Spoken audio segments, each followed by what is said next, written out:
கேணி வெள்ளம் தானே.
எவ்வளவு தேங்காய்கள் பார்த்தீங்களா குமிச்சு வச்சிருக்கணும். ஒவ்வொரு இடங்கள்லையுமே பார்த்தீங்கன்னா இப்படி நிறைய தேங்காய்கள் குமிச்சு வச்சுக்கணும்.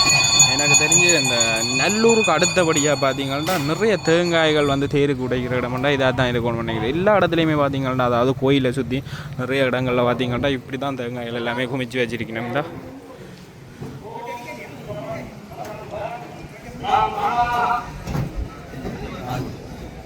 அதோடு பார்த்திங்கன்னா இந்த கோயிலில் வந்து 3 சாமிகளுக்குமே 3 தேர் இழுக்கிற விளைஞ்சி வாருங்க. இதில் ஒரு தேர் நிற்கிது, இந்த பின்னாலையும் வந்து 2 தேர் நிற்கிது. பார்த்தீங்களே ஒவ்வொரு தேருமே மிகவும் அதாவது என்ன சொல்கிற கலை வர்ணங்களோடு தான் நிற்கிது.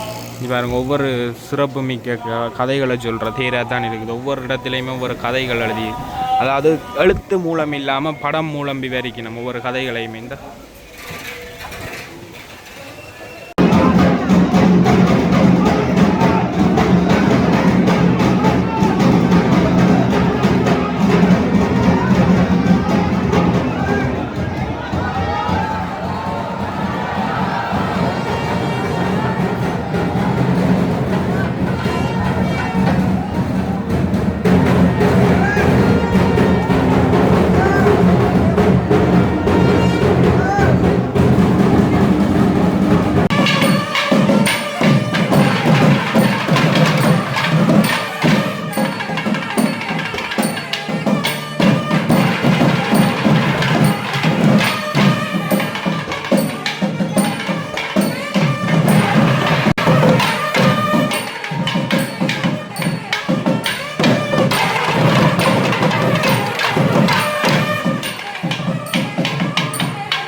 வணக்கம். உங்கள் பெயர்? செந்தில். எங்கேருந்து ஐயா வந்திருக்கிறீங்க? ஆஸ்திரேலியாவில் வந்திருக்கிறீங்க. சிட்னி மாநகரம். இன்றைய உபயம் உங்களோட தானா? எங்களோட உபயம் பண்ணி சொல்கிறத விட இது வந்து ஒரு சந்ததி திருவிழா. பெரும்பாலான திருவிழாக்கள் வந்து தனிப்பட்ட குடும்ப உபயமாக இருக்கிறது. அது சந்தோஷம் தான், அதில் குறையில்லை. இந்த உபயம் வந்து செட்டி வம்சம் என்று சொல்லப்படுறது. விநாயகம் செட்டி அதில் இருந்து வந்த சின்ன தம்பி அப்படியே பாரம்பரியமாக வந்து தியாகராஜர், நாகமுத்து அப்படியே பாரம்பரியங்கள் எல்லாருமா வந்து சந்ததியாக ஒன்று கூடி இந்த உபயத்தை செய்கிறோம். அதான் பேசுகிறேன். இந்த உண்மையில் பரராஜசேகர பிள்ளையார ஏன்னா ஒரு மன்னரால் கட்டுவிக்கப்பட்ட ஆலயம் என்று சொல்லினோம். நிச்சயமாக அது வரலாற்று இருக்கா சொல்ல ஜால் பகவம் ஆலயம் என்ற ஒரு ஆவணம் இருக்குது. அதை என்ன படிக்க ஒரு சந்தர்ப்பம் கிடைக்கிற சகோதரி கொடுத்தவா. அதை படித்த இடத்துல அதில் ஸ்ரீ பராசேகர மன்னன் திருக்கோவிலூர் உள்ள தமிழகத்தில் உள்ள பகுதி, அதாவது வேலூரில் பக்க கிராமம். அங்கே போயிருக்கிறேன் இதை பார்க்குறதுக்கா. அங்கேருந்து வந்த மன்னர் இந்த கோயிலை நிர்மாணித்ததை பராசேகர பிள்ளையார் கோயில் என்று சொல்லி இதுக்குரிய பெயர். இது இணைவில் என்ற பெயருக்கு அர்த்தம் இணையிலா மக்கள், இனிமையான மக்கள். அந்த மக்கள் சைவமும் தமிழும் 2 கண்களாக பார்க்குற மக்கள். அந்த மக்களுடைய ஊரில் அந்த மன்னர் கோயில் கட்டினது அந்த மன்னருக்கும் தமிழகத்துக்கும் பெருமை. மற்றது இந்த ஆலயத்தோடு சேர்த்து தான் பராளாய் விநாயகர் ஆலயமும் கட்டப்பட்ட அந்த வரராஜசேகர மன்னரால் தான் உருவாக்கப்பட்டது. ரெண்டும் யாழ்ப்பாணத்தில் 2 ஆலயங்கள்லாம் அவரை கட்டியது. மன்னர்கள் வந்து கட்டிய நிறைய கோயில்கள். இப்போ சிவகாமி அம்மன் கோயில் இருக்குது இணைவில் கிழக்கு பகுதியில். அதுவும் மன்னருடைய ஆக்கள் வந்து கட்டப்பட்ட கோயில்கள். அதே மாதிரி நிறைய கோயில்கள் மன்னரால் கட்டப்பட்டது. இது பராசேகர மன்னன் பிரதிஷ்டை பண்ணி இந்த கோயிலை உருவாக்கி தன்னுடைய பரிவாரங்களோட வந்து இந்த இணுவில் கிராமத்தை உருவாக்கினதாக வந்து யாழ் வைபவமாக சொல்லுறது. ஆலய கோபுர வீதி இப்போ முன்னுக்கு ஒரு பாத சிற்பம் ஒன்று செய்து வைக்கப்பட்டிருக்கல, அது யாருடையது, என்ன என்ன காரணத்துக்காக அதில் வைக்கப்பட்டிருக்கு? அதுக்குரிய ஆக்களோட நீங்கள் தொடர்பு கொள்றதுக்கு நான் ஏற்பாடு பண்ணுறேன். அதை நான் தவறுதலாக சொல்லக்கூடாது. அவருக்குரிய ஆக்களோட கேட்கலாம். இந்த கிராமம் வந்து சைவமும் தமிழும் வளர்ந்த ஒரு கிராமம். இணையிலா இணுவில் இணையவூர் என்ற கிராமம்ன்றது படித்தவர்கள், கல்விமான்கள், சமய பற்றாளர்கள், பெரிய பெரிய ஆக்கள் இங்கே வாழ்ந்த பூமி. இந்த தேருபயம் வந்து எங்களோட சந்ததியுடைய திருவிழா. நாங்கள் சந்ததியை சேர்ந்ததில் எங்களுக்கு அந்த தகுதி வந்து கிடைச்ச அந்த சந்ததியில் சேர்ந்தபடியாக சந்ததி திருவிழாக அதை செய்கிறோம். மற்றதையாக இந்த ஊரின் ஒரு பெருமையாக வாகீசன் நிச்சயமாக அவரை பற்றி ஒரு சிறு வார்த்தை. வாகீசனை நான் அண்மையில் சந்தித்தேன். எங்கள் வீட்டிலேருந்து அண்மையில் இருக்கிறார். அவர் இணுவில் மக்களை சொந்தக்காரர். அவர் மேலும் மேலும் வளர்ந்து பெரிய இடத்துக்கு போய்கொண்டிருக்கிறார். இணுவிக்கு பெருக சேர்க்கிறார். எளிமையானவர்.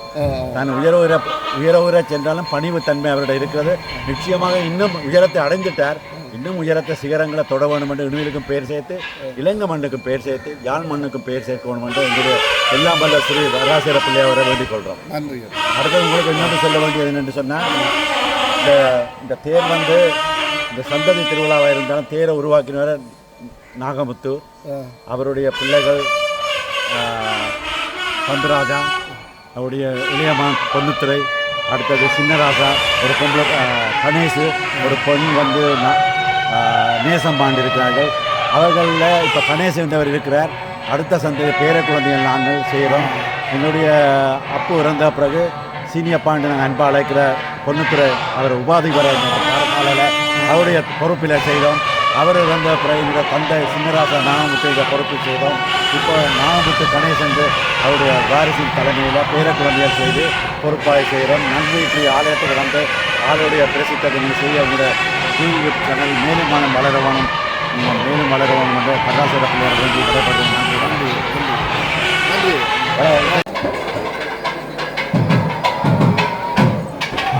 சாமி பார்த்தீங்கன்னா இப்போ வழியில் வந்து கொண்டு இருக்குது. இன்னும் கொஞ்ச நேரத்தில் பார்த்தீங்கன்னா வழியில் வந்துடும்.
கழித்து இறைவனின் அருட்கடாட்சத்தை பெற்று கொண்டிருக்கின்றார்கள்.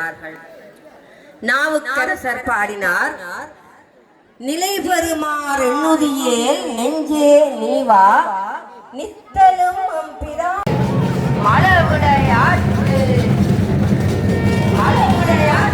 வழி வழி ஆளாய் மனம் செய் முடி துறந்த பலவழி ஆரோடும் ஓடியம் மாணிக்கே கடாத்து மூடுவே சொன்னார்.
பார்த்தீங்கன்னா ஒரு 10 நிமிஷத்துக்கு மேலே உடைச்சி கொண்டிருக்கீங்கன்னா இன்னுமே பார்த்தீங்கன்னா முக்கால்வாசி கிட்ட கிடக்குது. சில பேர் பார்த்தீங்கன்னா அள்ளி கொண்டு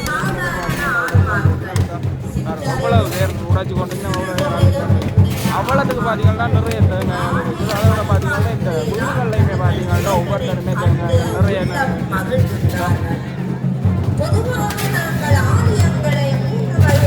பார்க்கலாம். உலகமாகிய இந்த கோயில் ஒரு ஆலயம், மனக்கோயில், கற்கோயில்.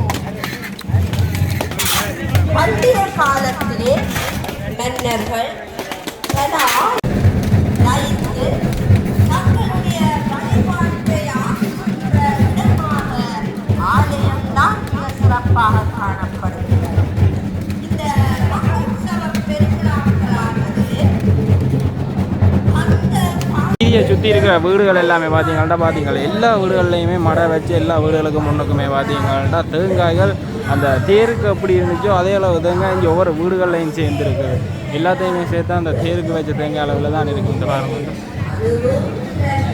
இளநி வெள்ளமாயே மாறி இருக்குது. பார்த்தீங்கன்னா முள்ளுடமே நல்ல தண்ணி இருக்குது. எல்லாமே இளநி வெள்ளம் தானே.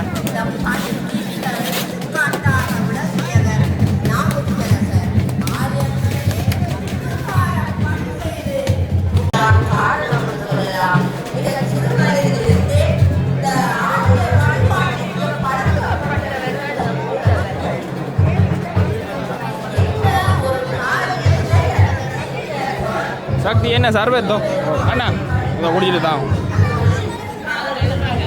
கோயில் வந்தாலே சர்வத் தான்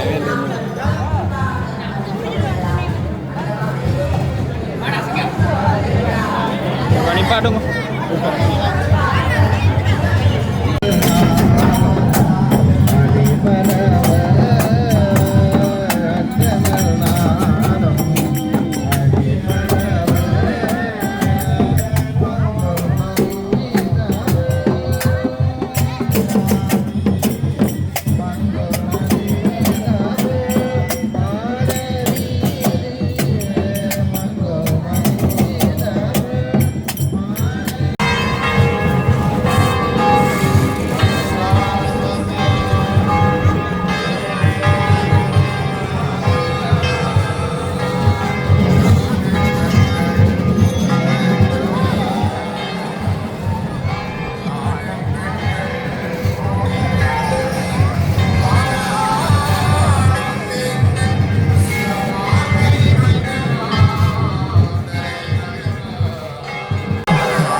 கோயிலுக்கு பின்புறத்தில் நிறைய பழங்கள் வச்சு பார்த்தீங்கன்னா அந்த மடை அண்டு போட்டிருக்கீங்க அந்த பார்த்தீங்களா அதாவது பத்த பழம் பப்பாசி பழம் வாழைப்பழம் எல்லாமே இருக்குது தெற்கு நோக்கி எப்பொழுதும் அமைந்திருப்பதுதான் இந்த ராஜமுக்தமாகிய அப்படிதான் அடுக்கிறதா இல்லை இந்த வருஷம் இந்த ராஜமுக்தமாகிய பஞ்சமுக விநாயகர் சிவனுடனும் ஒப்பிடப்படுகின்றார். தட்சிணாமூர்த்தி எவ்வாறு தெற்கு நோக்கி இருந்து இது ஒவ்வொரு வருஷமும் நல்ல ஆக்கள் வரவே இந்த வருஷம் மட்டும்தான் புலம்பெயர் தமிழர்கள் எல்லாம் நிறைய பேர் வந்துருக்காங்க. நீங்க வெளிநாடு வாங்கல என்ன நாடு பார்த்தோம்னா கண்டுபிடிச்சிருக்கோம். இது உங்களோட மாடு வருஷம் வருஷம் வைக்கிறாங்க. அந்த கோயிலை பற்றி சொல்லுங்க. இந்த மாதிரி இந்த வரலாறு கோயில் சும்மா இந்த கோயிலை பற்றி இதை பற்றி சொல்லுங்க சொல்லுங்க சொல்லுங்க. இது அப்பா இந்த ராஜமுக்தமாகிய பஞ்சமுக விநாயகர் தெற்திசை நோக்கி இல்லை இந்த இது வந்து ஒவ்வொரு வருஷம் பாருங்க. நாடால எந்த இடம் டொரண்டோ. சரி ஓகே நன்றி. திருவிழாவிலே டொரண்டோல வணக்கம். உங்களோட பெயர்? என் பேர் ஸ்ரீ ஸ்கந்த வரோதயன். என்னென்னா இந்த ஆலயம் பராசர மன்னனால் ஸ்தாபிக்கப்பட்ட வரலாறு உண்டு. அவருடைய காலத்துக்கு பிற்பாடு போத்துக்கர் உள்ளாந்தர் எல்லாம் வந்து இந்த கோயிலை இடித்து போட்டாங்க.